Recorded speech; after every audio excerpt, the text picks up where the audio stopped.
नमस्कार दोस्तों। पीसीएस क्रांति के यूट्यूब चैनल पर आप सभी का एक बार पुनः स्वागत है। दोस्तों, डेली करंट अफेयर्स की इस श्रृंखला में हम आज के महत्वपूर्ण करंट अफेयर्स को देखेंगे। ठीक है, तो चलिए शुरू करते हैं आज के डेली करंट अफेयर्स के मुख्य बिंदु। तो इस संदर्भ में आज का पहला बिंदु है ग्लोबल कैपेबिलिटी सेंटर GCC। इस नीति को जारी करने वाला भारत का प्रथम राज्य कौन बना है। ठीक है, अब हम ग्लोबल कैपेबिलिटी सेंटर के बारे में जान लेंगे और इस नीति को जारी करने वाला कौन सा राज्य भारत का प्रथम राज्य बना है तो उसे भी देख लेंगे।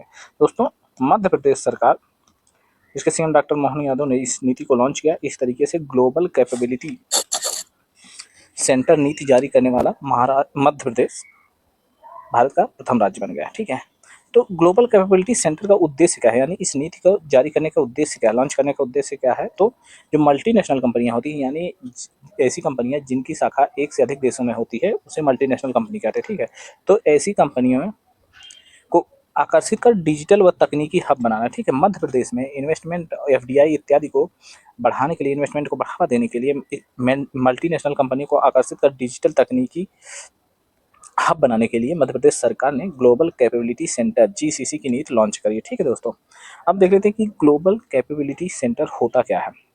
तो जो मल्टीनेशनल कंपनियां होती हैं, ये इनके रणनीतिक केंद्र होते हैं, जिसमें software, AI, data analytics, R&D, research and development आदि पर कार्य करते हैं। ठीक है, जो ये कैपेबिलिटी सेंटर का मतलब उनकी क्षमता निर्माण को बढ़ावा देना। ठीक है, कंपनियों को, जिससे कि उस क्षेत्र विशेष में तकनीकी और अनुसंधान, इन सब क्षेत्रों में बढ़ावा मिल सके, उसे तकनीकी हब के रूप में स्थापित कर सके। जैसे कि आप मध्य प्रदेश में इंदौर एक IT सेक्टर के रूप में इस समय उभर रहा है। तो इसी संदर्भ में मध्य प्रदेश सरकार ने मल्टीनेशनल कंपनी को अपनी तरफ आकर्षित करने के लिए, यानी कि उससे वो जो कंपनी है मल्टीनेशनल, यहाँ पर आकर सॉफ्टवेयर डेवलप बनाने का, जिससे सॉफ्टवेयर डेवलप करें, AI का वो बनाएं और फिर डेटा एनालिटिक्स, इन सब पर ध्यान दें। और इससे कि जो मध्य प्रदेश का जो इंदौर है, भोपाल है, वहाँ पर एक IT हब के रूप में वो स्थापित हो सके देश भर में। इसलिए मध्य प्रदेश सरकार ने ग्लोबल कैपेबिलिटी सेंटर की नीति जारी कर दी है। ठीक है, तो यह था आज का पहला बिंदु, ग्लोबल कैपेबिलिटी सेंटर। ठीक है दोस्तों, इस करंट अफेयर का आपको PDF प्राप्त करना है तो आप डिस्क्रिप्शन बॉक्स में टेलीग्राम चैनल, पीसीएस क्रांति के टेलीग्राम चैनल से जुड़ जाए, वहाँ से आप इसको PDF के रूप में प्राप्त कर सकते हैं। या आप एक काम या फिर ये कर सकते हैं कि आप इसे नोट डाउन करते चले। सबसे बेहतर काम होगा कि आप डेली बेसिस पर इसे नोट डाउन करते चले, जिससे कि क्या होगा कि आपको लास्ट टाइम में करंट अफेयर्स को लेकर बहुत ज़्यादा दिक्कत नहीं होगी। आपको उस समय घटनासार और क्रॉनिकल की जो मैगजीन है, उसे एग्जाम के पहले 1 महीना 1.5 महीना पहले से ही ये सब प्रक्रिया चालू हो जाती है, तो उसको पढ़ा दिया जाएगा, उसको बता दिया जाएगा, उसके मेन बिंदुओं को आपको बता दिया जाएगा। तो ये आपको बहुत आसानी और बहुत सुलभ होगा आपको करंट अफेयर में कमांड बनाने में। और आप जानते हैं कि PCS में, स्टेट PSC की एग्जामों में करंट अफेयर का महत्व बहुत ज़्यादा बढ़ गया। लगभग 150 में से 35 क्वेश्चन तो लगभग करंट अफेयर के आ ही जाते हैं हर एग्जाम में। तो आपको यह ध्यान देना चाहिए कि करंट अफेयर पे बेहतर कमांड आपको बन सके। और यहाँ पे आपको टू दी पॉइंट बताया जाता है जो एग्जाम में आने वाले रहते हैं, और एग्जाम उतना ही आपको पॉइंट याद कराने की कोशिश की जाती है कि जो एग्जाम के दृष्टि से महत्वपूर्ण है। ठीक है, तो आप यह नोट डाउन कर सकते हैं। चलिए अगले बिंदु की तरफ चलते हैं दोस्तों। भारत का प्रथम वर्टिकल बाईफेशियल सोलर प्लांट। ठीक है, वर्टिकल मतलब कि ऊर्ध्वाधर रूप में बाईफेशियल मतलब दोनों तरफ। या अब ये इस तरीके से एक प्लांट है, तो इसके इस साइड भी क्या कहते हैं और इसके पीछे साइड भी, इसके पीछे साइड भी, इसके आगे साइड, दोनों तरफ ही क्या कहते हैं, सोलर जो बैटरी वाला वो होता है, सिस्टम होता है, वो रहेंगे, जिससे कि वह उन्हें उससे ऊर्जा बन सके, बिजली बन सके। ठीक है, इसको ये भारत का प्रथम वर्टिकल बाईफेशियल सोलर प्लांट है। ये कहाँ लॉन्च किया गया है, तो यह नई दिल्ली में मेट्रो वायडक्ट के पास इसे क्या कहते हैं लॉन्च किया गया। ठीक है, अब इससे संबंधित कुछ अन्य बिंदु जो कि एग्जाम की दृष्टि से महत्वपूर्ण है। ऐसा भी क्वेश्चन बन सकता है कि भारत का प्रथम वर्टिकल बाईफेशियल सोलर प्लांट नई दिल्ली में, इसका उद्घाटन किसने किया, तो इसका उद्घाटन केंद्रीय मंत्री मनोहर लाल द्वारा किया गया। ठीक है, तो आजकल ये सब बहुत ही ध्यान देने वाले बिंदु हैं। क्वेश्चन इस पे लगातार आयोग बना भी रहा है और हम एग्जामों में देख भी रहे हैं। तो आपको ध्यान रखना चाहिए कुछ छोटी छोटी बातें जो भी जो एग्जाम की दृष्टि से एग्जाम के पॉइंट ऑफ व्यू से बेहतर हो, उसी को ध्यान रखना। ठीक है दोस्तों, तो इसका उद्देश्य क्या है, तो यह है इसमें कि फॉसिल फ्यूल यानी कि जो जीवाश्म ईंधन है, जैसे कि आपका कोयला हो गया, पेट्रोलियम हो गया, ये सब चीज़ें जो है उस पर निर्भरता घटाने और सौर ऊर्जा को बढ़ावा देने के लिए इस सोलर प्लांट को लॉन्च किया गया। ठीक है, इसका उद्घाटन किसने किया, तो इसका उद्घाटन केंद्रीय मंत्री मनोहर लाल द्वारा किया गया है। और यह स्थान कहाँ है, तो यह है मेट्रो वायडक्ट नई दिल्ली में। ठीक है, आप इन सब बिंदुओं को नोट डाउन कर लेंगे। ठीक, अब आपको देखना है शोधकर्ताओं द्वारा विकसित किया गया जल प्रतिरोधी संवाहक वस्त्र। एक संवाहक वस्त्र जो जल प्रतिरोधी है, यानी उस पर जल से उसे भिगोया जाएगा, जब पानी उस पर मारा जाएगा तो वह भीगेगा नहीं। ठीक है, तो उससे उसका प्रतिरोधी है। तो ऐसे संवाहक वस्त्र का निर्माण किया गया है। ठीक है, और यह निर्माण करने वाला संस्थान कौन सा था, IIT गुवाहाटी जो कि असम में है, उसके द्वारा किया गया। ठीक है, अब यही आपसे क्वेश्चन बनेगा कि अभी हाल ही में शोधकर्ताओं द्वारा विकसित किए गए जल प्रतिरोधी संवाहक वस्त्र का निर्माण किस संस्थान ने किया। ठीक है, तो इसका संस्थान IIT गुवाहाटी ने किया। मेनली यही है, लेकिन इसका थोड़ी सी विशेषताएं भी देख लेते हैं हम लोग। तो विशेषताओं में यह है कि यह हल्का है, लचीला है, सांस लेने योग्य है और जल प्रतिरोधी। ठीक है, इसे अल्ट्रा थिन मतलब बहुत ज़्यादा पतले में भी बहुत पतला। ठीक है, उसके सिल्वर नैनो वायर से, नैनो वायर आप जान ही रहे हैं, जो नैनोटेक है उसमें बहुत इस समय तकनीकी रूप से धीरे धीरे विकसित हो रहा है, तो उससे बहुत चीज़ें बनाई जा सकती है। तो उसी में यह अल्ट्रा थिन सिल्वर परमाणु के नैनो वायर से निर्मित किया गया है इस ठीक है, तो आप इसे नोट डाउन कर लेंगे, देख लेंगे। ठीक है, अब चलते हैं हम अपने अगले बिंदु की तरफ। दोस्तों, Tata group chairman N Chandrasekaran यह चर्चा में है। ये टाटा ग्रुप के चेयरमैन है। ठीक है, इन्हें दोस्तों भारत और यूके के व्यापारिक संबंधों में योगदान देने हेतु इन्होंने भारत और यूके में व्यापार में, जब से यूके ब्रेग्जिट से निकला है, ब्रेग्जिट से बाहर हुआ है, तो उससे व्यापार में भारत का द्विपक्षीय व्यापार उससे बढ़ा है। ठीक है, अपेक्षाकृत EU में जब था तो व्यापार ब्रिटेन से उतना नहीं था, लेकिन जब से ब्रेग्जिट से अलग द्विपक्षीय व्यापार भारत कर रहा, तब से भारत के द्विपक्षीय व्यापार में ब्रिटेन और भारत के द्विपक्षीय आर्थिक व्यापार में लगातार वृद्धि हो रही है। और इस वृद्धि का यानी वह व्यापार भागीदारी जो वृद्धि हो रही है, इस वृद्धि के में सबसे ज़्यादा योगदान एक तरीके से दिया तो एन चंद्रशेखरन ने दिया। ठीक है, जो कि इस समय टाटा ग्रुप चेयरमैन भी हैं, टाटा ग्रुप के चेयरमैन भी हैं। ठीक है, इन्हें इसी के लिए यूके नाइटहुड सम्मान दिया गया। ठीक है, इससे पहले भारत के कुछ लोग और भी पा चुके हैं। जब अभी पिछला सुनील मित्तल पाए थे, सुनील मित्तल को मिला था, तो उसी संदर्भ में अब की बार इसे टाटा ग्रुप चेयरमैन के एन चंद्रशेखरन को मिला है। तो आप यह ध्यान रखेंगे कि एन चंद्रशेखरन इन्हें यूके नाइटहुड सम्मान से सम्मानित किया गया। ठीक है, तो आप इस बिंदु को भी नोट डाउन कर लेंगे। अब देखते हैं हम आज के अगले करंट अफेयर्स को।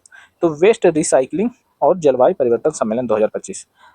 वेस्ट रिसाइकलिंग मतलब कि जो कि कूड़ा करकट है और सब तमाम चीज़ें हैं, इलेक्ट्रॉनिक और जो तमाम वेस्ट होते हैं, उसको रिसाइकिल करके बेहतर तरीके से उसे ऊर्जा या फिर कुछ और निर्माण किया जा सके, इसलिए वेस्ट रिसाइकलिंग और जलवायु परिवर्तन सम्मेलन 2025 का आयोजन किया जा रहा था। तो इससे संबंधित महत्वपूर्ण तथ्यों को देख लेते हैं। तो इसका आयोजन देखेंगे तो इसका आयोजन किया गया है नई दिल्ली में। ठीक, सबसे महत्वपूर्ण बिंदु वेस्ट रिसाइकलिंग और जलवायु परिवर्तन सम्मेलन 2025 का आयोजन कहाँ, तो नई दिल्ली में। ठीक है, और इसका आयोजन करता कौन है, तो आयोजन करता है recycling and environment industry association of India.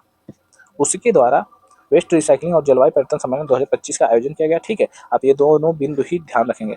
और इसका उद्घाटन किसने किया, तो उद्घाटन किया है केंद्रीय पर्यावरण मंत्री भूपेंद्र यादव द्वारा। ठीक है, इसमें क्या किया गया है कि आपको वेस्ट रिसाइकलिंग को बढ़ावा देने के लिए, जागरूकता फैलाने के लिए इस सम्मेलन का आयोजन किया गया है। और यह भी बताने का प्रयास किया गया है कि आप वेस्ट रिसाइकलिंग से अगर आप उसे यूज में लाते हैं, उसका उत्पाद बनाते हैं, फिर ऊर्जा निकालते हैं, उससे ऊर्जा का निर्माण करते हैं, तो उससे जलवायु परिवर्तन का क्या प्रभाव पड़ेगा, इस पर भी जागरूकता बढ़ाने के लिए इस सम्मेलन का आयोजन नई दिल्ली में किया गया था। ठीक है, जिसके उद्घाटनकर्ता थे केंद्रीय पर्यावरण मंत्री भूपेंद्र यादव। ठीक है, अब चलते हैं अपने अगले बिंदु की तरफ।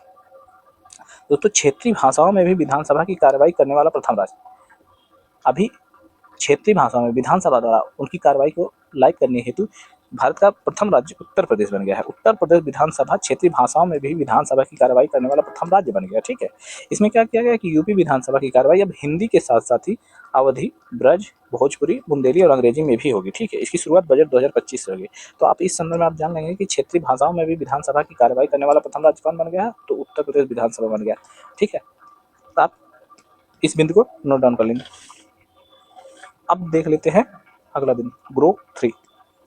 ग्रोक 3 क्या है, तो ग्रोक 3 है, यह एक AI चैटबॉट है जिसे XAI द्वारा लॉन्च किया गया। तो XAI क्या है कि यह है जो एलन मस्क है, उनकी एक कंपनी है XAI, उसने यह ग्रोक 3 नामक AI चैटबॉट को लॉन्च किया गया। ठीक है, बस इतना ही जान लेना। ठीक है, अब यह देख लेते हैं ये ट्रस्ट पहल क्या है।